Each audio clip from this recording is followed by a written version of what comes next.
So good morning guys, happy Monday. So ito yung ating kapaligiran dito sa aming lugar. So ayan, as you can see, medyo umaraw siya ng bahagya. At ayan nga guys, naglalakad-lakad ako dito, galing ako sa labas dahil ako'y merong binili. So ayan nga guys, as you can see, ito yung aming kalsada as usual. Hindi pa rin ito guys nagagawa. So ayan, ang sabi ay next year daw yan gagawin. So sana naman ay matupad nila yung next year na yan. Kasi guys, ang sabi ngayon dapat taon yan, pero hindi naman nila nagawa. So nakaka-disappoint lang guys. Kaya kapag umuulan, ayan, ganyan yung nangyayari. At pag malakas ang ulan guys, ay medyo yung tubig dyan ay hindi nyo makita yung kalsada kapag malakas yung ulan kasi medyo malalim yung tubig, mga hanggang tuhod naman guys.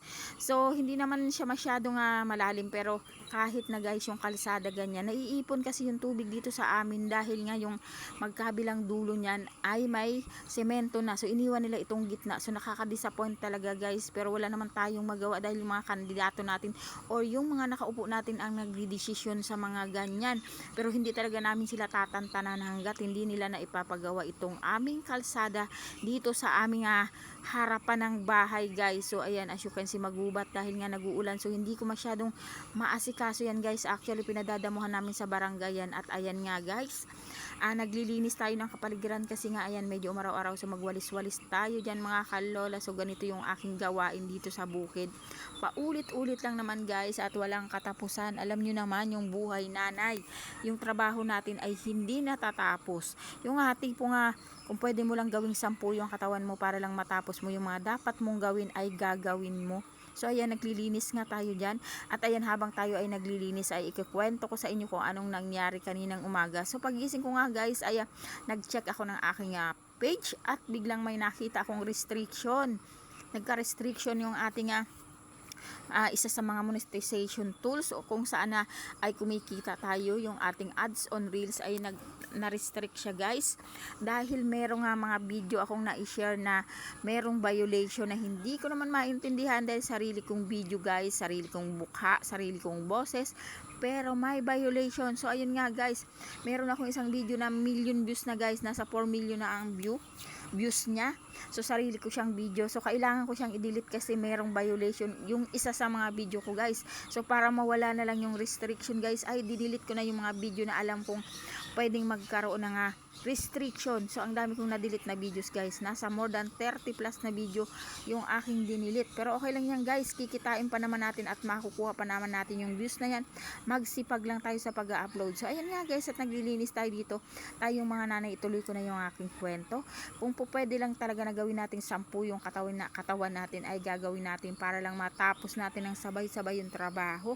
Nung maliliit pa yung mga anak ko guys, maikwento ko lang sa inyo, gumigising ako ng alas 3 para maglaba, maglinis at magluto. Kasi ang hirap ng may maliit kang anak tapos marami kang ginagawa, hindi mo talaga guys matatapos. To the point na yung iyong paglalaba ay abutin ka ng 2 araw sa kakarampot na labahin, lalo na kapag may baby ka, dahil ang hirap talaga guys. So naranasan ko yan sa 6 kong anak. Kaya kung pwede lang talagang gawin mong 10 yung iyong katawan para lang magampanan mo yung lahat ng gampanin mo sa maghapon, ay iyong gagawin. So kailangan sa ating mga nanay ay very productive tayo, at syempre kailangan yung utak natin ay nakahanda sa dami ng ating dapat gawin at isipin. So ayan nga guys, at ayan, binabawas-bawasan ko lang yung mga dumi dyan guys kasi hindi ko pa talaga maasikasong magdamo dyan dahil marami rin akong ginagawa sa araw-araw, marami akong obligasyon guys sa buhay. So at saka yung katawan natin guys, medyo mahina na rin, iba na talaga kapag ka nagkakaedad na tayo. So hindi natin kailangang puwersahin, unti-untiin lang natin yung ating mga gawain at wag nating puwersahin ng hindi naman tayo magkasakit guys.